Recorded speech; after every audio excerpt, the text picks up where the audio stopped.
Hey, everybody, welcome back to the JKWD podcast. Hope you are having an awesome day. It is already weeding into February. It's going to be Valentine's Day in between this episode and the next episode. Oh, forgot. Wow, it's already there. Hey, I think next week we were talking about getting started back up for your goals because Valentine's Day is right about if you make it past January, then the next fall off date is Valentine's Day. So yeah, that's usually when we saw the gym empty out after New Year's resolutions.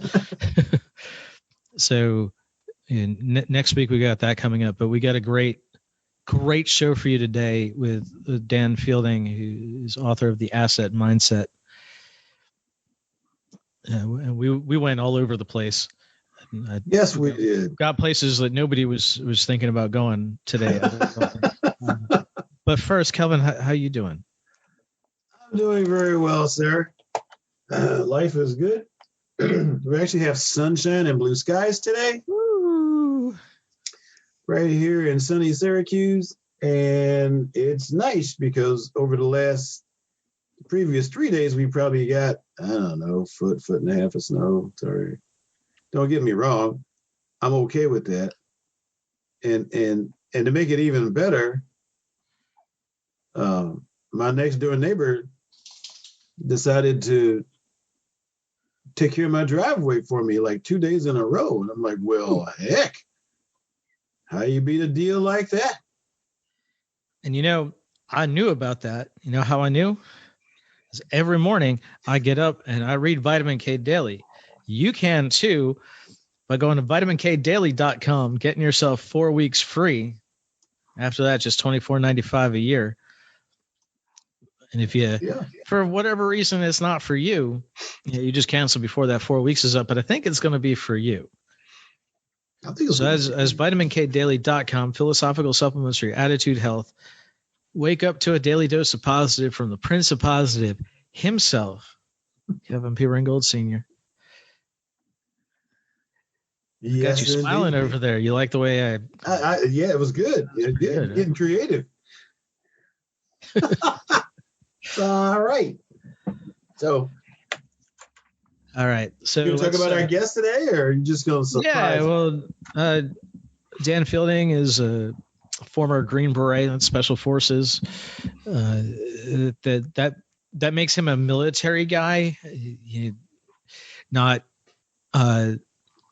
anything I was particularly familiar with, but Kelvin's a 20-year Air Force veteran, so he had some inkling of what we're in for. We're very intense, very serious conversation. We got right into it. You have to understand that most of our guests, I'd say 90% of them, we get on and we kind of. There's 5 minutes, 10 minutes of small talk, some of it which makes it onto the podcast. A lot of it doesn't. There's none of that. There was none of that. There wasn't a how are things where you are, where are you? There was none of that. It was, hey, nice to meet you. Hey, let's go. And that was Josh. That wasn't a Green Beret. No. Yeah. Well, I think I picked up on cues that it was, here we go. There wasn't any chatting. Normally I have to wrangle it down into let's start. Yeah, and this was kind of like, okay, well, nobody's talking. Let's start. It was good. It was good. It was a good interview. It was a great discussion. Dan decided to write a book after people were talking to him, and well, you'll hear the story, but he had no intention of writing a book, and he did anyway. He felt that it was time, and the world needed it, and I think you're going to enjoy this conversation. So I'm going to shut up now, and we're going to play some music, and on the other side of that, you'll hear our conversation with Dan Fielding. See you in a bit.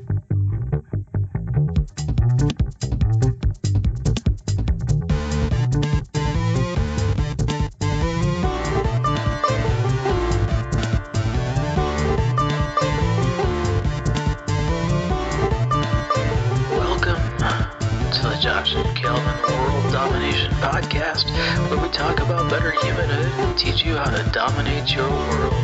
You ready? Here we go. Well, thanks for coming on. Great to be here. Typically, we like to start these things by saying, hey, why don't you introduce yourself to the audience rather than me reading your bio? And that way you can let us know who you are, what your mission is, and why that's your mission. Okay. Well, good afternoon, good morning, wherever you are, depending on the time of day. My name's Daniel Fielding. I'm a former Special Forces Green Beret. I wrote a book now. I'm an author of The Asset Mindset. The reason why I wrote the book, it's to help liberate people's minds so that they can achieve success and fulfill their goals.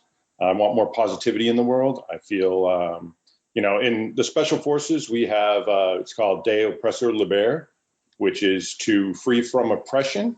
That's kind of our motto. So I've kind of transitioned that and tried to move it into the civilian world a little bit. Whereas I'm trying to help people liberate themselves from their own oppression, because ultimately our own minds hold us back more than pretty much anything else in the world. Because, I mean, you can lose your legs, but you can still learn how to run. You can go through therapy, you can do things. So like our mind is the most powerful thing. And so that's where the asset mindset came from. And as far as why I'm doing it, I just want to help make the world a better place. And have a more positive world, more love in it, that we look out for each other and we believe in ourselves. And so we can create positive change. Cool. And so I want to start with positivity because Kelvin over there has a brand called Intensely Positive. And so that melds very, very well. Talk to me about positivity, and then after that, I'm going to ask you to talk about what success looks like, since you mentioned that. Okay, well, positivity is like people have heard of, every cloud has its silver lining, or the yin and the yang. In my book, I talk about it being a page master as an analogy I use, as far as, you can have an event happen to you in life and you can look at the page that's bad, the bad side of it, and read that over and over again in your mind, like, oh, I was in a car accident. My car is broken. Now I got to get it repaired. Oh, it's so horrible. But you could also look at the other page where like, wow, I walked away from a car accident. I'm still alive. I'm going to get to go home and have dinner with my family, or I'm going to see my loved ones again. So it's like, how do you want to look at it? So what page of life do you want to read in that moment of time? And being present in the now. So the asset mindset is realizing, we're the greatest asset to be able to control that positivity. So we can shape our thinking, our mindset to help create more of reading positive pages in your life. Awesome. I like that. Thank you. Good. And Josh, what was your other one? You mentioned having people have more success. What does that success look like for you, and what would you deem more success in people's lives? Well, success is a very personal thing. It depends like what your own goals are. I mean, some people may view themselves successful just to, own a house and have a happy family. Some people want a career. Some people want to have, I don't know, whatever monetary level of money in their bank account for them to define success. So I think success for me comes down to like what makes someone happy. Because to me, the ultimate goal is being positive and having happiness within yourself. So to be able to create that success starts with your mindset. Like one thing is we need to know what makes you happy. Does going for a walk make you happy? Spending time with family? Does reading a good book? Does watching a movie? Does working on a project, giving back, going and volunteering somewhere. I know myself, I like volunteering with, fellow veterans. I volunteered with Boy Scouts with my son, so like those things can be very rewarding and be successful. So it's very much a personal journey. And part of, what I try and help people learn is how to figure out, all right, what is my happiness, or what brings me happiness? how can I build my mindset so that I can be more positive and create that success that I want in life? And a lot of people have that difficulty in trying to figure out, like, well, I know I want to be happy, but how do I do it? How? So that's part of one of the things I'm trying to help teach and mentor and advise people, like I've been advised and mentored in my life. And I kind of refer to them sometimes as golden nuggets, and other people do too. So like, to achieve success in life, you're going to get given these nuggets by different people that come across your path. And you can take them and save them, or you can kind of not pay attention to them and let them slip through your fingers. So to achieve success, you want to gather as many of those nuggets and things in your life that you can use, and use them as a tool to achieve what you want to achieve. So it's very personal success, but I think with the right mindset and positivity, everybody can absolutely achieve success. Without giving away your a coaching package, or without giving away your secrets, what's the very first step for someone? How do you get somebody on the path to understanding their own happiness? That's a great question. So the first thing in one of my I have a whole chapter about how to begin. So in how to begin is you need to actually do a lot of inner reflection. I talk about, you need to meditate, you need to pray on it, you need to remove yourself from certain environments where you're comfortable, you're calm, you're relaxed. You journal. Journaling is very important for finding, hey, where do I want to go? What do I want to do? Because even myself, as I got into writing, the more you start putting stuff down on paper, or you have that self-reflection, you'll be surprised what comes up. Like you'll start on one topic, and then all of a sudden, next thing you know, it's kind of like having a conversation with a good friend. You don't go into a conversation like, oh, we're going to talk about this, then the next we're going to talk about that, and then we're going to go on to this third point. No, it just happens naturally. Mm-hmm. So if you can get yourself where you have that space for yourself to be able to be alone, to focus on your goals, your dreams, or what you want, that's kind of how you begin to find out, okay, what does make me happy? What do I enjoy? What makes me feel good inside? Yeah, so we've got a lot. I mean, you were Special Forces, so you're out now. Is that correct? Yes. I am no longer active duty. I'm still involved a little bit with the Department of Defense and training special operations units. Oh, you're a good guy to have as a friend, eh? Maybe, I don't know. My friends think so. Well, there you go. But with all your special forces, because I've known a lot of special forces people, or some of the stereotypes of special forces people, yep. And this is kind of an interesting background to be coming up with a positivity book. So, how has your time in special forces? I mean, were you doing this before you went into special forces? Did this develop while you were in special forces? How did that come about? Another great question. So for me, it started before special forces, but I will say special forces, like say, I had this philosophy and mindset that was growing within me, but special forces and being on an A team or a Green Beret was the fertilizer, like putting Miracle Grow on it. Because I realized that, in the regular world and civilian world, when I was going about my day-to-day life, I would see glimpses of it. When I was in, the Army Special Forces on a Green Beret team, A team, I was surrounded by that. That mindset was everywhere.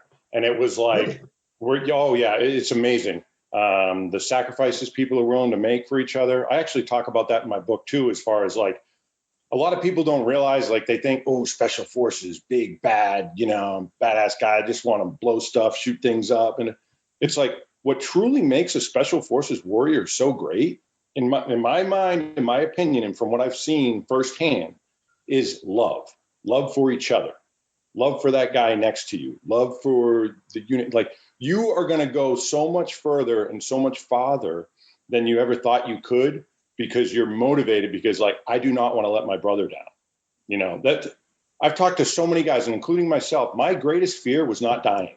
Mm-hmm. My greatest fear was letting one of my brothers down. And if I didn't pull security and they got killed because I didn't do my job, or I wasn't effective in my job. So like your concern is like that love for others and protecting others. And that, so as far as circling back a little bit, the Green Berets that I was around only enhanced the asset mindset and helped me realize it and develop it more. And so that's why I kind of deem it a special forces perspective for achieving success, because I noticed everybody that was successful in special forces had the asset mindset. Now, I've also noticed people outside of special forces have the asset mindset as well, other successful people. So that's one of the things I also talk about is like, you don't have to be in special forces to have the asset mindset, but if you're going to be in special forces, you got to have the asset mindset type deal. It's an interesting title, the asset mindset. And I was just trying to go through my head on what are we really talking about here. So I haven't read it yet. I plan to. So when you start talking about the assets, let's talk about what those assets are. Okay. The assets, to the extent that, again, we want people to buy the book. So that's fine. No, I mean, honestly, in an hour here, I can't give you everything that's in the book, and it's so funny that it's not funny. It's so interesting that everybody that I've talked to and reviews and that I've got, there's similar themes, but people identify with different things. People have different obstacles in their life. People relate to, this chapter really hit home to me, or, I remember when I was a kid and I went through this, or, I remember being mentored, or, when I achieved this medal, or I won first place in this, whatever. So like, it is very unique to everybody. So the reader, it's very open for their own interpretation, I guess, is where I'm going. But going back to the asset mindset and the title. So it's so much involved. And this is why I picked that title, because your mindset encompasses so much in life. And same thing with assets. Like, you can be an asset, having the right tool to do a job, that's an asset. So like, an asset is something that helps remove negativity or overcome something in life. It's a positive thing. So to have an asset, it's a positive.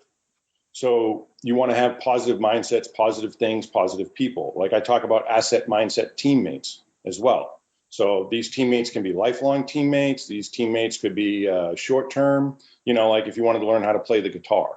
So that person is an asset. You get a good teacher, you spend time with them. You may spend a year, 2 years, 3 years, but then they're out of your life.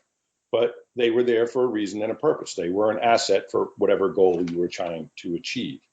So the asset in the title is multiple things, has several meanings. And, when you read the book, you'll see like, it ties into this, it ties into that, So it's an all-encompassing philosophy kind of in life, the asset mindset. Cool. Is there a particular mindset that you think would benefit most from your book? I think the biggest thing that I want people to walk away with or benefit the most is realizing they are their greatest asset. You control your life more than anybody else does. Things can happen to you. You can be a victim of a car accident. You can be a victim of a theft or robbery. Things happen to everybody. Nobody's life is smooth sailing all the time. It's like the weather isn't always sunny and shiny. It's rainy days. There's hurricanes. There's blizzards. There's whatever. There's storms. It's how you prepare for them. It's how you interact with them. Like if a storm's coming or something could be happening, if you're prepared and have the right mindset, I said a blizzard. We'll use that as an example. If you have firewood or you have a backup generator or you have things that are prepared, you have that mindset to get things right. You know what? When that bad thing happens, it won't be so bad because you had the mindset to prep, be prepared, be positive. Like, okay, how am I going to deal with this? So the biggest thing I want people to have is to understand that they are their greatest asset in life. You and Josh, you guys, you control your destiny more than anybody else. Who gets you up to do this show? This necessarily wasn't just handed to you. You guys made this happen. So we are our greatest assets. That's the biggest thing I want people to understand and walk away with, is that nobody can do more for your life than you. There's the old saying, you can lead a horse to water, you can't make him drink. Like you can be given the keys to something, but if you don't actually do it and own it, it's not going to happen. So people need to understand and have that mindset. Awesome. Thank you. Yeah, I want to pull this back to something else you said when you were introducing your mission, and that's that you want more love in this world. Where did you come by that, and what does more love in the world look like to you? Another good question. So love it's a positive thing. I mean, who doesn't like being loved? Loved by a spouse, love from a pet, love, like love to me is positivity. So are you going to be a positive influence in someone? So are you loving them? Are you going to give them love? So there's friendship love, there's intimate love, there's all different types. But to me, love is that energy of positivity and giving and helping others, providing for others, supporting people, having that positive influence and feedback that you get from each other. Like there's love. I mean, we could define love many different ways, and people have been trying for a long time, well before we came along on the earth. But to me, love is giving, it is helping, it is being positive and making a difference for good things, and good change in other people's lives. Cool. Where did you come by? Where did you come by being this person? You said this predates special forces. So, is this something you grew up with? Is this a point of view that you picked up from teachers, from parents, from others along the way? Is this just kind of always been who you are? It's definitely something that's kind of been inside me, but it was developed and shaped a lot by my father in the beginning. He was my first mentor, my hero. I talk about him in my book quite a bit, how he helped me be the man I am today. He shaped me to be able to go into special forces. I already had a mindset that when I went there, I was able to thrive. So it did happen from my dad and the hard worker, his work ethic, go for what you want, believe in yourself. Nobody can tell you no, but you. When you give up, then actually now you're done and you've lost or you failed. If you never give up, you can't fail. You may not achieve it, but you didn't fail, that type deal. And then I also have some background with martial arts. And like there's the Dragon Warrior Code I talk about in my book. And it talks about I am what I am because I choose to be. I'm a dragon by choice and I'm subject to its loss. My family, instructors, and my classmates are my heart and my mind. Even though we may disagree with each other, we still strive to be one, forgetting all categories and letting energy which wishes to exist. And as a dragon, I must go forth to seek the Tao in the void, understanding myself and finding peace within. So that shaped me immensely. I mean, you see, I recite it, I define that, chew it up, spit it back out in my book. Because there's so many, we could talk about that whole thing, each line for hours. So that's something that helped shape that mindset in me. And, it's even tattooed on my body. It became that important to me. And, it's shaped me. My dad shaped me. The military shaped me. And all these things have just helped my spirit within come out. And now I'm trying to share it with others so they can have the same type of, success and peace within, when you go to bed or when you wake up, you feel good about your life and you really don't have regrets. Tell us about your specifically meditation and journaling are practices we talk about with a lot of guests. Tell us about your practices there. Okay. My practices, I get mostly involved in meditating and journaling when I feel there's an obstacle or there's something I want to overcome. I say I do more meditating than journaling. I find journaling helpful when I, have a bigger obstacle or decision to make. I make lists. My wife and I got whiteboards. I do a lot of, note taking and organizing. Sometimes I'll use the Notes app in my phone. So I think capturing things are very important. So then I can reflect on them more and do the meditative type of, you know, I already used the word reflection, but I'm going to use it again, you know, to reflect on those thoughts. And those are very helpful. Now, I also find it interesting that I do different levels of meditation. Like sometimes if I'm stressed or I'm frustrated, I'll kind of go into like almost a deeper meditation, or I'll take some time to myself and I'll really, you know, have that alone time and try and get grounded or centered or whatever you want to call it, so that way it becomes easier to deal with whatever I need to deal with. So I don't have like, I'm not one of those people like every day at this exact time, I'm going to meditate for 15 minutes. You know, some days I may meditate longer. Sometimes I might meditate in the afternoon. I feel like my inner guidance, I kind of use that. It's like, hey, when you're thirsty, you go grab a drink, right? So that's kind of how I look at meditation and journaling. You know, when I have that thirst for meditation, then I'll do it, or prayer, then I'll do it. If I have that thirst to journal, then I'll journal.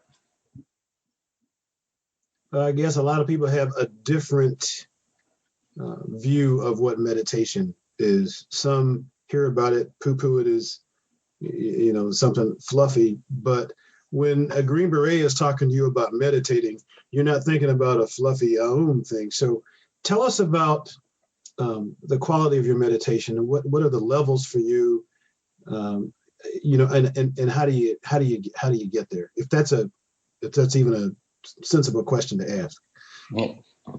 No, it's a sensible question, definitely. And it's something that, you know, people want to understand because like you said, it means so many different things to so many different people. I think for me, it's definitely started with the martial arts and that Dragon Warrior code. We would recite that code and then we would meditate on it. And so that's a habit that I developed in my teenage years that I've carried through my special forces training and being in the military, being, you know, downrange in Afghanistan or things, if things got bad or, you know, we get back to my bunk or wherever, then I would do that. I'd get grounded and centered. And, you know, in there was a line, letting energy which wishes to exist. You got to let go of things. You can't control everything. Nobody does, but you can control certain things. You can control how you feel about stuff a little bit or your influences. So as far as levels of meditation, to go back to your question, I would say there's probably 3 layers or 3 levels that I kind of practice. There's one like a kind of walking meditation. So like maybe I'm walking around or I'm thinking and I'll let my mind go, okay, I'm going to clear my head a little bit as I'm doing this in the yard, or, you know, maybe I'm driving and I'll turn the radio off and I'll kind of just do that. So that's kind of like a shallow meditation. Then there'll be like a medium level where, you know, maybe I wake up and I'm, you know, just kind of starting my day, or maybe I'm tired and I'm going to lay in, you know, the chair or in the couch and kind of spend a few minutes. And then there's the deep one. The deep one for me is when I feel the most stressed. So when there's something that really bothers me, upsets me, even if I'm feeling ill. There was a time I remember I had food poisoning and I went into this super deep meditation to get through it. You know, I was just letting go and I was in my mind so deeply that it was almost like I wasn't disconnected from my body, but I wasn't holding on to the illness and the sickness as strongly. Like if I just thought like, oh, my stomach hurts and the cramping and all this and that.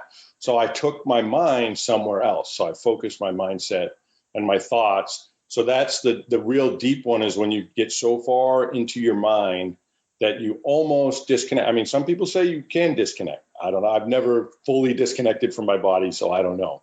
However, I have been able to get to the point where I'm not completely connected, where I'm so focused and all I feel is the pain from my body. I don't know if that's making sense. You know, people say that when they're, you know, they have an injury or things happen, they can kind of, you know, take their mind somewhere else and you don't feel it so bad. And I would liken this to like if you've ever had a headache or been sick and maybe you get a phone call or you watch TV and your mind gets distracted and you're not thinking about that upset stomach or whatever. And you're like, oh, wow, I forgot I was sick. So it's similar to that, disconnecting a little bit and focus. So I hope I answered your question there. I know Yeah, you did well. Does nature ever play a part in your meditation? Yes, absolutely. I love nature. You can see behind me, I know the listeners can't see, but there's a scene with a majestic bald eagle overlooking the mountains. I live in the mountains. I have 60 acres, lots of land. I go hiking with my family, and I love being connected because to me, it's our natural way and being. This modern world and computers and all the different things, like mankind, that's not who and what we have been for thousands of years. This is all new stuff. So if you want to get centered, I think getting in touch with nature is great. I love it. I enjoy nature. I like camping. I like hiking. I have a garden. It's funny. I've had a garden since college. Wow. And, like when I was in college, I'd have fraternity brothers or other people come over and, I'd have lettuce growing, I'd have tomatoes, and they'd be like, "Are you serious?" I'm like, "Yep, that's," I just connect with that. I like it's rewarding. You're seeing life, energy, and things growing, and like you nurture it, water it. Next thing you know, you got this ripe, juicy tomato, and they're so much better when you grow them than if you buy them in the store. Anybody who's grown knows that. Like if you pick a cherry tomato right off the vine and put it in your mouth, it's almost like candy. It's so sweet. You got it. I like that. Cool. Go ahead, Josh. You got that look on your face. Well, I was actually looking at you, but what are some of your greatest assets? Oh, great question. My greatest assets. So I think is number one is understanding that I influence my life more than anybody else. So I control it. I can take myself where I want to be. And I think that's number one. Number two is definitely the love I've been surrounded with and people that have blessed me in my life, from parents, family members, my wife, my children, humble me. I mean, yeah, I do a lot for them, but when you're a parent, your children give you a lot too, a lot of understanding, a lot of patience. Sometimes they wear on the patience, but so that's a whole nother topic there, right? Parenting. Yeah. But so as far as assets, I think my health is a great asset. I work hard on that. Like I take vitamins all the time. I try and, I don't drink soda. I don't, people are like, "Oh, you want some M&Ms?" I don't eat that type of stuff. I mean, to each their own. If that makes you happy and you have joy from it, by all means do it. I'm not saying don't do it, but I think, we are what we eat. So to me, that's a great asset. My wife's the same way. We eat as much organic stuff as we can. We raise our own chickens. So we have farm raised free range chickens that we eat, and we have eggs. So I think that's a great asset. The support network that I've been blessed to serve with, like I'm humbled all the time. And if people read my book, they'll see like the guys I've served with, amazing. Like I have a friend that was, shot in the face. It came out the side by his chin, went back into his shoulder and came back out. And within like 30 seconds, less than a minute, he had given himself self-aid and was back up in the turret on the gun, returning fire to protect everybody else on the team. Like incredible people. Another guy got shot in the neck.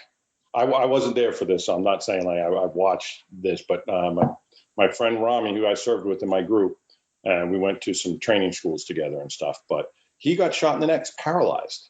He's in a wheelchair, can't do anything. I mean, this guy could have given up. He's now in Tampa, Florida with the Stay in Step organization. He runs and is a director of an organization that helps people with spinal cord injury, from accidents, fellow soldiers, to regain the ability to walk and do stuff. I mean, he was medically retired 100% from the military. He could have just sat back and done nothing, but he is still giving, paying forward, spreading love, doing positive things in the world. So that's been one of the greatest assets that I've had, is being surrounded by people like that. And I talk about that in my book. Your asset mindset teammates or your peers and your environment you're around, they will help make you better. So like having people like that, like I have no excuse, I can still walk, I can use my hands, and these other people that have been severely injured or lost their legs or limbs or whatever, and they're still doing positive things, like I have no excuse. I need to get up there. So it motivates me. So I look at my brothers and sisters in the military that have overcome stuff, or just people in the world. It's like, man, they can do it. I can do it. And that goes back to believing in yourself and taking ownership. So I think that sums up, the assets that I find very helpful for me in my life. People are reluctant to take responsibility for their lives. Yes, it's always easier to play the victim and be like, oh, I can't because of this. Then the story's over, and you don't have to work like, oh, I can't do that because I don't know how, so then you're done. Effort and things take time, and you need to put your focus into it. So being a victim is the easy way out, but you're not going to achieve what you want. If you want that dream house, or you want that fast car, or you want, that happy home or whatever, guess what? You need to work for it. You need to go after it. Nobody's going to show up. Like if you want to be a movie star, say you live in a small town, I'd love to be, a movie star or a singer or a rock star, or, be a musician. Guess what? Nobody's going to show up at your house, knock on your door and say, hey, you want to be a musician or an actor? You need to go where the action is. You need to take control. You need to go out and be like, hey, I need to go find out where people are singing. I need to take singing lessons. I need to do this or do that and go get it. Where would you suggest somebody start if that was the first time they understood what it meant to take ownership and stop playing a victim? Okay, the first thing I like people to do is most people that are victims tend to say, I can't. All right, that's something like, oh, I can't do that because, I had a bad car. So, oh, I can't do that. I grew up in a broken home. Or, oh, I can't do that. I didn't go to college. I can't do that because, no. First thing you need to do is get rid of the I can'ts. It's how do I? So replace I can't with how do I? And right now we are so blessed in the time that we live as human beings. You can pretty much learn anything at the click of a button. Like, how do I change a tire? You know what? If I went on YouTube right now and typed it in, or I Googled on my phone how to change a tire, it would tell me what to do. If you want to do this or you want to do that, how do I become a lawyer? Guess what? Search it up. How do I become a singer? Okay, look it up. So we have all the tools there. And I'm hoping through my book and others that are kind of in this movement now, like yourselves, taking the time to help people gather knowledge so that they can have the how do I mentality instead of the I can't. Oh, I'm a victim, or this happened to me, or that happened to me. There was an amazing inspirational video I saw one time that was shared with me, a violinist. I don't know where she was from. I don't know if she was from Europe or somewhere, but she lost her arm in a car accident. A violinist. How do you play violin with one arm? You got to hold the violin. You know what? She did it. She does it. I mean, you can search it up, one arm violinist. And it's like, oh my God. Like she didn't go, oh, I can't do it now. She figured out, how do I? She talked to people helped her, built a special prosthetics, had a special rod made. I think it's a rod, right? That you put on the violin. Probably a upper neck onto the bow. Yes. The bow, yeah. So you can do it. So for all your listeners out there, get rid of the I can't and get the how do I and start being positive. You can. It's going to be tough sometimes, but you still can do it. Yeah, I heard a book recently that I hadn't heard. Marie Forleo, I guess. She put out a book, Everything's Figure Outable. Everything is figure outable. So that's huge because it's so easy to give up. It is so easy to give up for a lot of people. So how do you, I presume you're doing personal coaching. Yes, I do some coaching. Yeah. Right. Yeah. People could.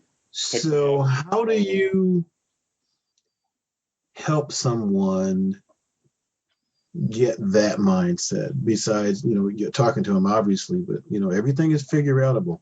How do you get somebody out of the I can't mindset into everything is figure outable, or let's go ahead and view your assets. Okay. So one of the things I like to do goes back to writing in the beginning. So like, oh, I want to say, all right, what are your dreams? So write down your dreams, and then like, well, why haven't you reached them, or why do you think you can't? And then, okay, well, how would you, those obstacles that you have, how would you fix them? If your car is broken, I can't get to work. Well, how do you fix your car? So through writing and journaling. So what obstacles, what are they facing? What do they feel that they need to work on, or that's their problems? And then from identifying the problems, then you can figure out how to fix it. Like they say, number one is realizing you have a problem is the first step to fixing it. So if you're in denial or you don't think you have any problems, well, then you're not going to be able to fix much. So that's the first thing I do. And that's a very much an assessment and individual for every person, because we're all on our own journey. That's something that I love to tell people. It doesn't matter where you start. It matters where you're going. It doesn't matter where you are right now. It's what direction are you moving? Because guess what? Today's going to go by and it's going to be a day in the past, just like all your other days. So where are you going? That's something my dad always taught me, was every day you need to take a step forward. And if you do that throughout your life, you won't believe how far you've traveled, so. And that can be a big or small start, right? So, I'll relate a personal story. I grew up in a house where, my dad always joked, if you hand him a screwdriver, he drinks it. So you can imagine which one of us was handy. A couple of weeks ago, I turned on the shower, and the knob just started spinning. Water was coming out, and I couldn't do anything about it. So, of course, my first instinct was to call a plumber. He said, well, we can get out tomorrow about 1. I'm like, okay, well, I can't really let this run for a day and a half. Like, okay, well, make that appointment, and I'll call you back if I can cancel it. And like you said, 5 minutes with YouTube, I had the thing shut off. I brought the thing over to the hardware store down the street, and for $14, I was able to replace the part. And it took an hour. It took an hour of my time. It took me long enough that I didn't get my shower in the morning because I had to do stuff. But it beats putting out $400 to the plumber tomorrow, and letting it run. Running up the water bill by $75, letting it run overnight. It just, even those small things, it doesn't have to be losing an arm. No, absolutely not. It doesn't have to. It can be a very little thing to start. You are 100% correct. And I think that's where you can make the most changes. And what you just talked to us and shared with us is a great example of having that mindset of like, guess what? You own the problem. At first, you defaulted to your norm, like, oh, plumbing's broken, I'm going to call a plumber. But you know what? Who's your greatest asset? Who was able to fix it the best for you and the fastest? You took some time, you figured out, how do I? Instead of, I can't, I got to call a plumber and get someone else. No, you owned it. You fixed it. And this reminds me so much of, I have the editor of my book, that she actually sent me a message after, we're done and doing stuff. She has a barn, and there was a storm where the door, it was an older barn, so the wood was rotten a little bit where the hinges went in and the screws, and the barn door blew off and ripped off. And she's like, what do I do now? I got to call a carpenter. And she's like, wait, no. Instead of, I can't fix this, I got to how do I fix it? She goes, I sat down for about 3 to 5 minutes looking at that door and going, all right, how do I? And then she goes, wait a minute, it's a rectangle. The door's a rectangle. It's a wooden barn door. If I flip it over and make the top the bottom the top, now the side where the hinges are is not all rotted wood with old screw holes. That's all fresh wood. I'll just screw it. She flipped the door over. She said, I just used the asset mindset. I fixed my barn door all by myself. I didn't have to call it. She was like so excited. It was great. I was like, Alice, that's awesome. I'm so happy for you. So like those little things that you were talking about there, John, absolutely. And that's where you're going to start to see the effects of having that mindset where you own it. And those little things add up. And then that becomes your norm. Instead of reaching to someone else for all the answers, hey, I can go within and I can create the solutions or solve these problems myself, maybe with a little bit of help, maybe a little research, but I can own it and I can fix it. Right. Yeah, that barn door thing might have tricked me up a little bit. Hey, I was super proud of her. I was like, that's wonderful news. She goes, It was good. It was good. So, What made you decide to write a book? Great question. Because I had no plans of being an author. It's one of those things, inner guidance. And then, I always talk about listening to people, and you should be a listener. A lot of people, I kind of coach people in life, like we talked about. Well, I've done it for family and friends, and they're like, man, you should write a book. Or, people know my background with special forces. They're like, oh, you should write a book about being special forces. And I didn't want to write a special forces book about just going to war. I mean, there's some war stories in my book, but that's not the focus of my book at all. It's just one aspect of the book. So, I took the asset mindset and used it to help be a positive thing and a philosophy for people to take. So I didn't want just to be war stories and stuff like that. And then, certain things you share, now you're going to get cleared with the government. Like, oh, I was on this mission or did this or that. So I didn't want that stuff. And I wanted it to be a book that would help as many people as possible. So then I started doing the meditation, reflecting, journaling, writing stuff down, and be like, all right, where do I want this to go? And listen to my gut and my inner guidance, and was like, okay, I can probably help, people the most by sharing things that I've learned in my own life, lessons I've observed, things that I've observed people do to overcome incredible obstacles that, you wouldn't think was possible. I mean, I watched a guy run 2 miles on a PT test, a physical therapy test. Yeah, I mean, physical fitness test, not PT, physical therapy. Sorry about that. To be in special forces with 2 broken feet. He ran it in 12 minutes, 32 seconds with 2 broken feet because he had his mindset I am doing this. Yeah, I've never. So those type of things, like overcoming stuff, those things, I was like, man, how do I help other people be able to do these miraculous things to achieve something that they want or a goal? His goal was to be a Green Beret so much that he overcame running with broken feet to make it happen. Then they let him heal and do whatever, but he made it happen. You can read more about it in my book. Wow. But so that's what I guess started me with I'm going to write, because there was a lot to share. And I think the time in the world, the way it is right now, with a lot of people feeling down and out and limited. Oh, I can't do this. I can't go out. So I was like, you know what?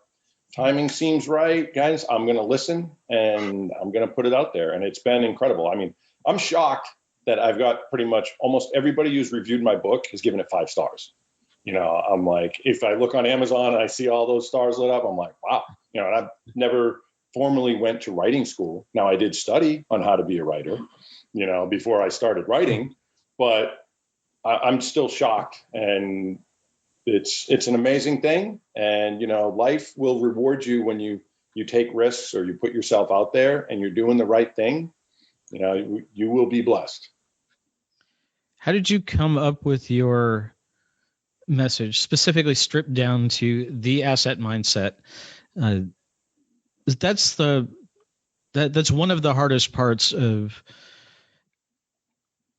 starting a book, starting a major project like that, is to find really what is the focus. And I hate calling it a punchline, but that's what it is, right? It's we think of punchlines as the end of jokes, but it's really the line that punches you in the jaw, right? Is the thing, and that usually has to come first. So where did the phrase hit you? Okay, the phrase hit me because it was the theme. So I started doing what am I trying to accomplish? Mm-hmm. So I talk about backwards planning too. What's my end state? I want people to have a more positive mindset. Okay, how do they do it? Well, they do this, this, and this. Or what type of attributes or assets do they need to be able to create this mindset? So then it was kind of okay, my theme is having a positive mindset and getting assets to help you have that, the asset mindset. So it's something that just kind of came from working on the theme of the book or the goal of the book or the intent, or like you're saying, the punchline.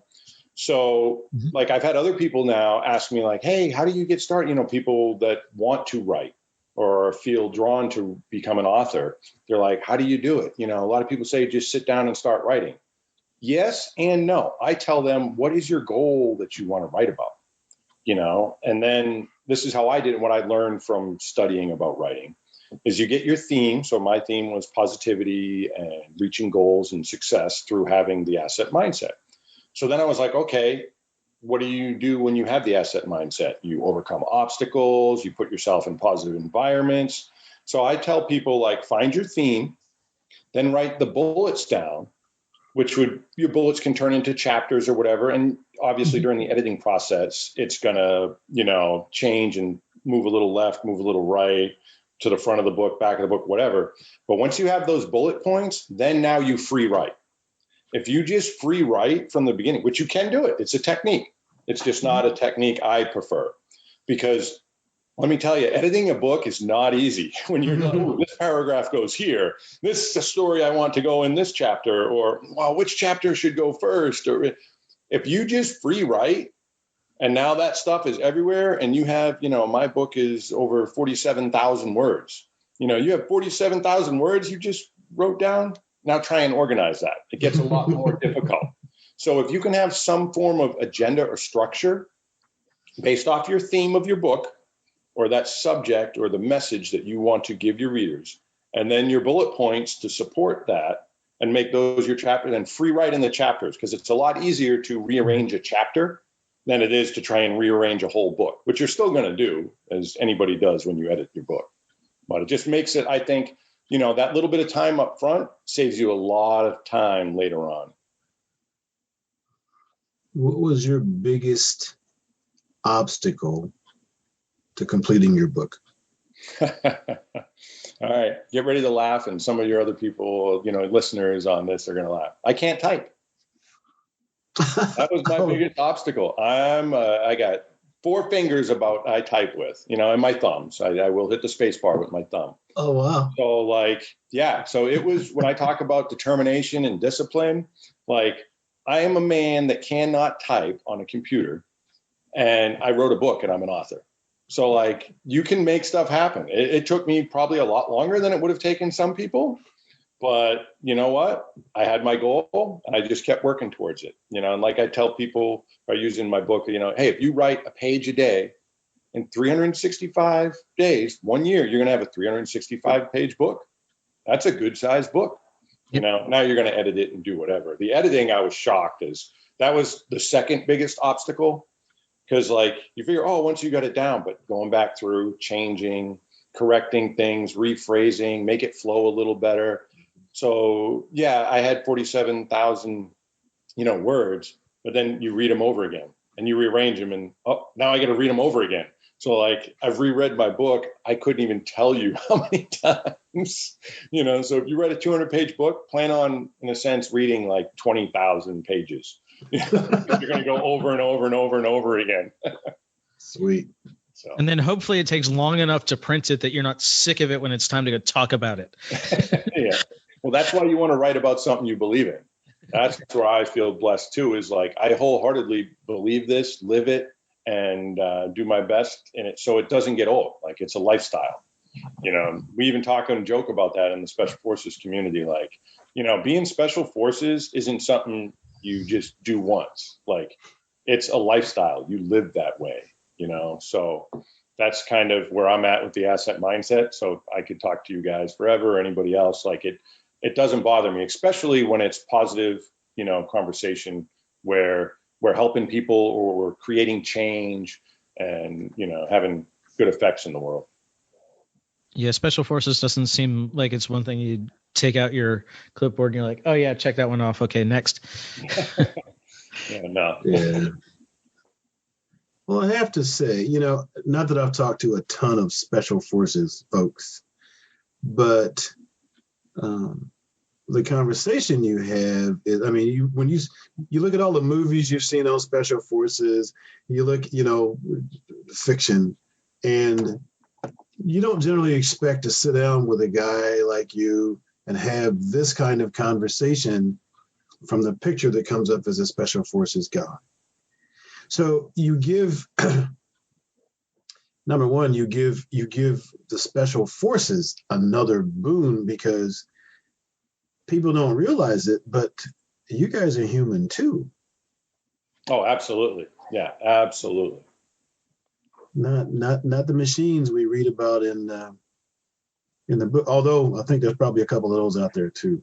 So. Oh yeah, and I got to say, like, there is, in a sense, that like there, you know how I talked about meditation, or we talked about meditation, Mm-hmm. going to different levels. Mm-hmm. When you are in a war situation, that you're almost in a meditative state. Like they talk about it as like flip the switch or like game on. Like I'm getting goosebumps now. Group flow, yeah. But like you're such in the moment, and that's what a lot of people say about meditation is like, hey, you want to be in the moment, the power of now, you know, all that, being in the present. When you're at war or you're in a situation where you could die at any second, you're kind of living in the moment. So, you know, we do, in a sense, that machine or robot that you mentioned. I mean, I can see some of that, but that's not it. That's not all of it. That's just one aspect. You know, that's one spoke in the tire or the wheel of being Special Forces, Green Beret, or, you know, Special Operations, Navy SEAL or something like that. Like, so there is that, hey, we have that machine aspect, but that's not what makes us all up. And that is, I think, what movies and, you know, the media and things like to present that, and don't realize that there's so much deeper and so much things behind that. Yeah, if you had if you'd given me your bio and everything, and then said, oh, by the way, in this podcast you're going to talk love, gardening, and free range chickens, I wouldn't have believed you. Yeah, especially there are a lot of books coming out and a lot of coaching coming out by former military now. It used to be that if you saw a book in the library, you know, from former military, it was probably an autobiography or a war memoir or a war history strategy book or something. Yeah, but you know, we're seeing this from you, and of course Goggins and Jocko are the other big names out there right now. But there are lots of others doing it too, and those guys, their public persona also comes off as very strict and hard. Do it anyway. It doesn't matter. I did this with a broken shin. You can do it. So it's really refreshing to be like, hey, remember that like we're the rest of a person too. we're not just that machine. Yeah, no, absolutely. And that's one of the things, the first feedback I got from my editor was like, because she works for the Green Beret Foundation. She's helped many other authors, you know, from the special operations community. And she goes, your book is like nothing I've read from any of the other special forces, you know, soldiers that I've worked with, because it wasn't just a memoir. It wasn't something to just tell my story. My book is about the reader's story. You know, my book is about, I'm going to share things from my life, but those are examples to support you in your journey, your mindset, you achieving greatness. I think what gets lost with some of the other special forces or special operations community and is that, like you were saying, like, oh, just suck it up and drive on, you know, embrace the suck. And yeah, we do that. But you know what? Not everybody's built that same or has had all that, that development that we've been through and the training. And, you know, how did we get that? You know, they say, how do you make steel harder? You forge it by fire. You know, like some people haven't had those exposures yet. So what I'm trying to do in my book is to take civilians or even vets. Like I just had a vet that read it and sent me a review last night. That was unbelievable. You know, he's buying it for everybody in his business because he wants everybody to read it now, which is amazing. But getting back to, you know, it can still help veterans, but civilians or people that haven't had those hardening moments and haven't been forged by fire, I want them to learn that you can do it, that you can have the asset mindset. You can have a special forces perspective, even though you're not special forces. These are things that you can grow and develop. You may not be at that same level, like, hey, I can learn to play a guitar. I'm never going to be Jimi Hendrix, but you know what? I might be able to play some of his songs, so I can do things like the reader. You can do stuff and achieve things. So that's what I want people to get from my book. And that's what I think makes my book a little different, is I'm not writing to just beat my chest and be like, I was a Green Beret and, I did this, and whatever. It is written to the reader. It is written for the reader. It's written for people to grow and develop a positive mindset so that they can obtain their goals, achieve what they feel is success in life. They can have happiness, and they own their life. This book came out as we're recording about 4 months ago. What have you learned about yourself, and what have you started thinking about for your future since this book is out there now? But it's out there, which means it's done. Is there something next yet? Yeah, that's a great question. There's multiple parts there, so I'll start off like, what have I learned about myself? I learned that it's a little uncomfortable putting yourself out there. Like in the Special Forces, we have a thing that we say, hey, quiet professionals. So I, never was one to like, hey, look at me. And I've had to embrace that. Like putting my book out there, doing stuff like this, talking. Like I have no problem one-on-one or in front of a bunch of students, or, when I'm training other military, being up on a podium, talking to people. But, I didn't have Facebook before. I didn't have Instagram. Now I'm on Facebook. Now I'm on Instagram. I'm doing this social media stuff. And I never did that before, and there's always going to be the people that are going to say this or say that, and whatever, that's their business, and that's their own in their life, and they can focus on what they want. I've just learned from myself, the biggest change is, wow, I'm out there now and I got to embrace it. And you know what? There was something that really helped me and gravitated to me is like, don't be afraid to shine your own light, because that will give other people the encouragement.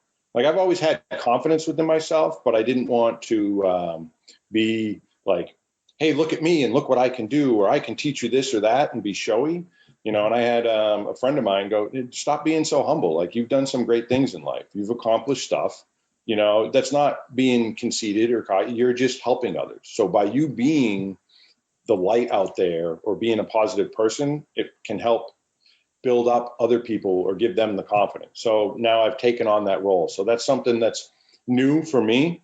Like I was never like, hey, I'm going to be the light to shine on all this. Well, I've kind of taken on that role more now. So that was the first part of your question, as far as how have I changed. And then what was the second part again? Is there something next yet? Are you looking forward to a new project yet? Yes, there are some things being talked about in the works. Okay. There is another book that's been discussed a little. There's been some thoughts and journaling done down on it. I'll give a little sneak, I guess, is the theme, I think, is going to be the asset mindset. The struggle is real. I don't have a timeline, don't have any dates. It's in its infancy, but from working and talking to people, like, everybody's like, oh, it's great, you have this positive mindset. But no, I still have to work on it. Everybody has to work on it. It's not something like, oh, you're going to read this book and now, voila, all your problems are gone. It'll give you the tools to tackle these problems and obstacles in your life. But the struggle is real for all of us. Every day we got to get up and we got to face something. I got back from, California, working with some special guys out in California. I get back from the airport and my truck battery's dead. You know what I mean? Because I live in New England. It's freezing cold. It was sub-zero temperatures. The battery froze because it was sitting so long in the windshield, whatever. And it's stunk. I traveled all day flying from San Diego all the way across the country, get back. It's late at night. I get out to my truck and the battery's dead. So the struggle is real. How do you stay positive? You know what? You just do the best you can. How do I fix it? Well, there was a phone nearby where someone would come and call and service the parking lot there. They jumped my truck. I didn't turn it off all the way home. Got home, bought another battery, put it in the next day. How do I fix it? So, you don't sit there and whine and complain. You embrace where you're at, and then how do you make it better? So there is the talk of another book. There's also a talk workbook. And then absolutely, the coaching and speaking events. I'm in the talks right now about giving a speaking event and doing something, similar to, obviously I'm not at Jocko's level yet, but maybe someday I can be halfway there or whatever, or who knows? We don't know what the world has in store for us. We just keep pushing forward. Maybe it'll blossom into something that big. So we shall see. But speaking events, another book at some point, that's all in the future. More podcasts too. Is there anything that you would hope to talk about that we haven't gotten to at this point? Actually, this has been a great conversation. I'm enjoying your podcast immensely. It's been very free-flowing, great questions. So there's nothing in particular that I think we've missed, because we've hit, the theme of my book, what it's about, what we're, I think, all trying to accomplish here with positivity and make the world a better place and to help people, in the crazy times that we're living in right now. A lot of people are down and out. I think realizing that they can be empowered to make their life better, that's important, and we're doing it. So, no, I feel very good, Great. So book is at theassetmindset.com. Where else do you hang out online? Where can people find you? I'm on Instagram, The Asset Mindset. You can find my book on, Amazon.com, BarnesandNoble.com. If you go to my website under books, you'll see it there. You can get it Kindle version. You can get it with the Nook book. So there's also some blogs on there, some writings of different stuff. There's reviews of my book on there. So if anybody's interested, they can read some reviews that are there, or read the reviews that are on Amazon. Great. Well, thank you so much for being here. It's great to be here. Thanks for having me. All right. Have a wonderful I look forward to hearing from you guys again soon sometime. Sure thing. Take care. Take care.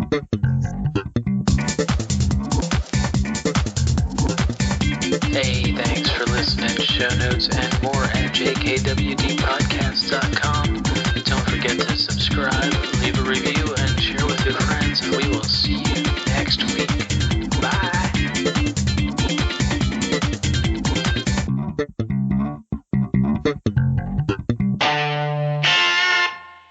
A Better Humanhood production.